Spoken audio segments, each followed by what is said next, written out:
Welcome, everyone, to 2025. Happy New Year. Hope your New Year, hope 2025 started off in a good, peaceful way. I have with me my colleague and one of my favorite investment people, which is Barry Gilbert. Bill Gilbert on our team is covering in for Ryan today. Welcome, Barry. Happy New Year. Happy New Year! Great to be here. We miss Ryan, but yeah, happy to be on the call with everyone this morning. And this is our take five things to think about in 2025, right? We had a very good year in 2024. Markets were up. S&P 500 was up 25%.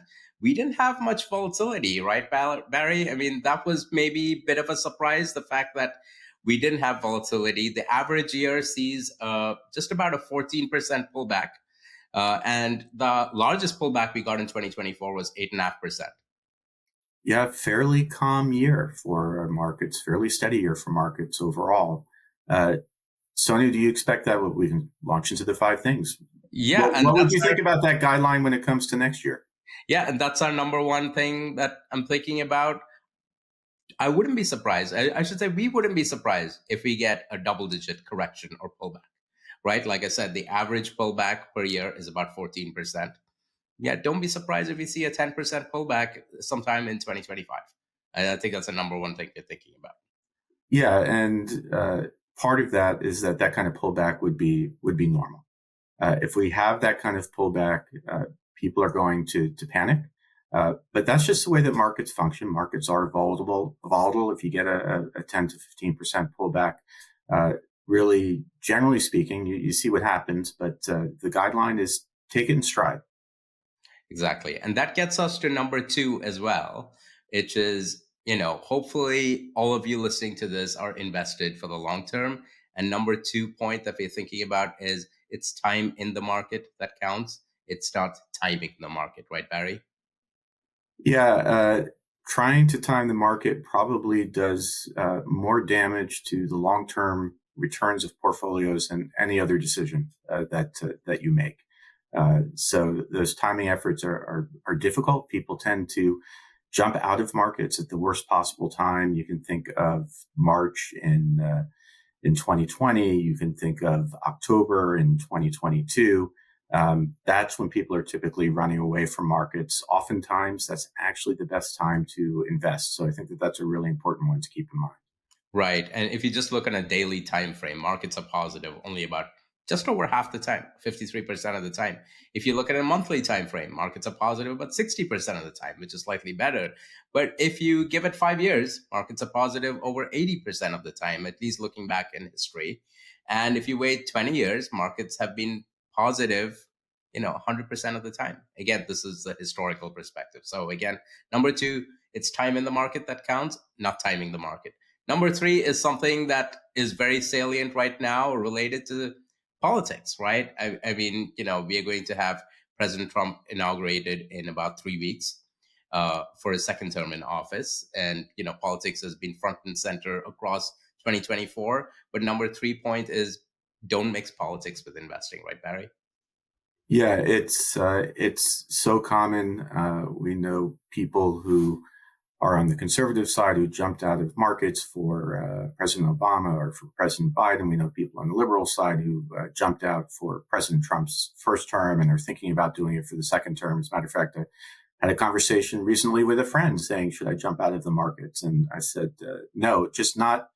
The party of the person in office is completely non-predictive for markets, and so don't make decisions based on that. And again, that's where people are passionate about politics. That's a great thing. That's what gets people to vote, gets what people to be political actors. But then when it comes to markets, all that good energy becomes negative energy. Be really careful, no matter where you are in the political spectrum. Right. And then, which gets us to point number 4. Yeah. The average return for the S&P 500, looking back over the last 74 years, is about 10%, slightly above that. But the average, when you look at the individual years, it's almost never equivalent to the average. And usually when you have a positive year, Barry, the average return is about 17%. This is data going back to 1950. So large gains are common, usually negative years. And this is related to the fact that don't mix politics with investing.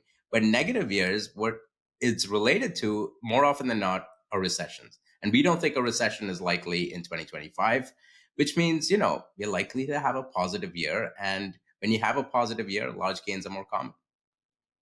Yeah, I think Ryan took a look at 8 to 12% returns. If the average is 10, going back to 1950, only 4 times that we've actually had that. So the returns are much more spread out than that. And when we have a good year, the average return is significantly higher. Or when we have an up year, of course, that's an important qualifier when you have an up year, and you never know for certain. But totally agree with you. It doesn't look right now like we are approaching any kind of recession in 2025.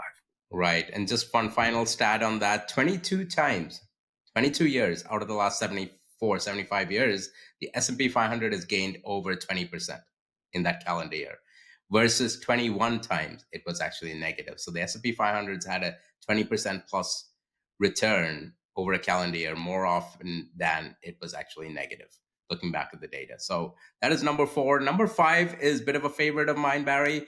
And I think it probably stands the test of time. If you just look at the market, it comes out.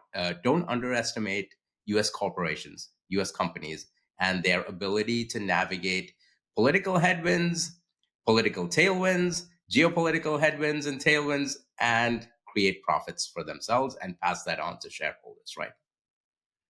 Yeah, the consistency. I once made a chart of profit growth over the long run, and the consistency over the longer term is pretty extraordinary. Part of that is kind of the structural setup of the United States, the rule of law, property rights, some labor flexibility as well, and that gives companies a chance to be entrepreneurial, a chance to be resilient, and ultimately stock gains are based on earnings growth. And if you have conviction that over time, U.S. corporations are going to be able to continue to grow earnings, you should also have conviction that over time, stock market's going to go up. And case in point was 2024. The S&P 500 gained 25%. Of that 25%, 13 percentage points came from profit growth, or EPS, earnings per share growth, for the S&P 500. And 2% came from dividends, which is profits that's distributed to shareholders, right? So 15 percentage points out of the 25% return for the S&P 500 came from so-called fundamentals or profits, right? So again, it goes back to exactly what you said. Over the long term, especially, market returns come from profits, and U.S. corporations are great at generating profits. With that, those are our 5 things to think about in 2025. Happy New Year, everyone, and hopefully you have a very successful and prosperous new year. Yeah, many happy returns in 2025.